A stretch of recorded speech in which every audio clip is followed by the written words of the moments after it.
What up, my people? This is Rob Lightborn, and this is Accountability Day number 19. I've missed the last 2 days. I've been extremely busy, and that's no excuse. I should have planned better to be able to definitely get this in. There was actually one day where I actually was unable to work out based on the way I planned everything. I simply just ran out of time. But I did get it in yesterday. I got it in today. And today's been pretty busy too, but I'm just glad to be back at it. Again, the plan. The plan, even when you don't execute the plan, at least you know what needs to be executed. So I don't know if it's easier to get back on track, but at least the option is more so there. You can't, claim ignorance when you miss something, or you can't claim to be, ruffled to the point where now you're in a state where you forget what needs to be done.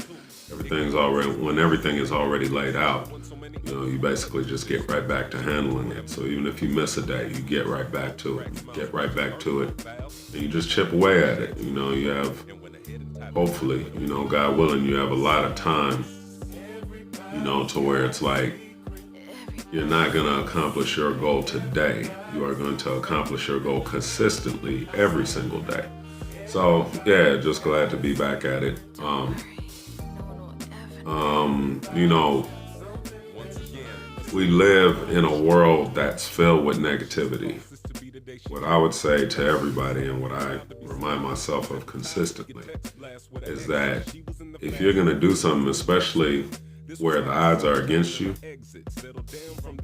then you want to make your odds you want to give yourself the best possible chance.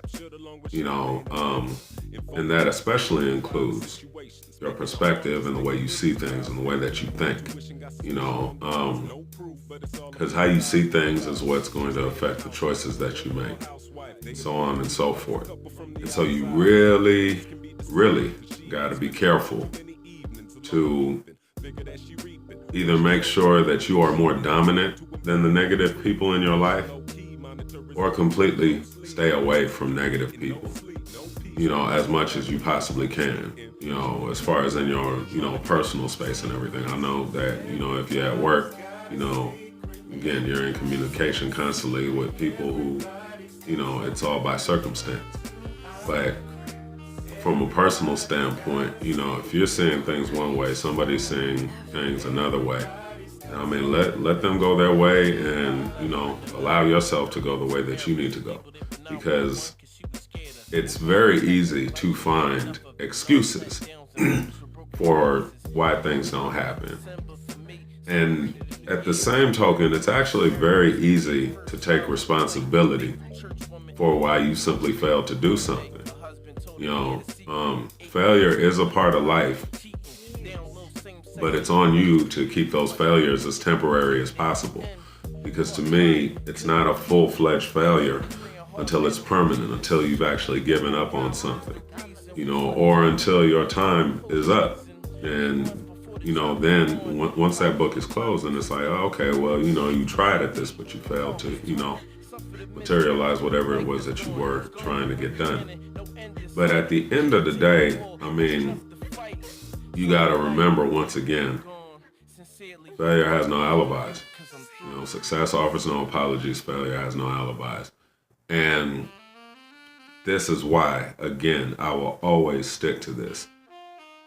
If you make a plan, then you have to follow through and execute it. Because when you come up with a plan, you are being fully logical. There's no emotion involved, in most cases, or at least there shouldn't be. I would never recommend that there ever should be. Respect your plan, execute, and if you execute fully what you plan, even if you have to make adjustments to the plan along the way, if you have done everything that you said to yourself that you were going to do, and then it doesn't work, at least now you have definitely learned and you can move on.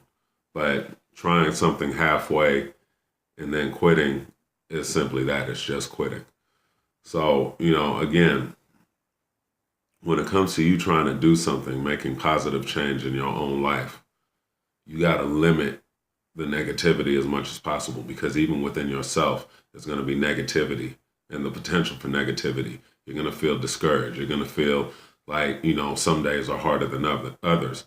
But at the end of the day, you don't need any extra negativity coming at you or getting you to deviate from whatever your plan is. So yeah, that's it. God bless each and every one of you. I'm sorry, I was getting a call. God bless each and every one of you. Always respect time, and I will see you tomorrow, God willing.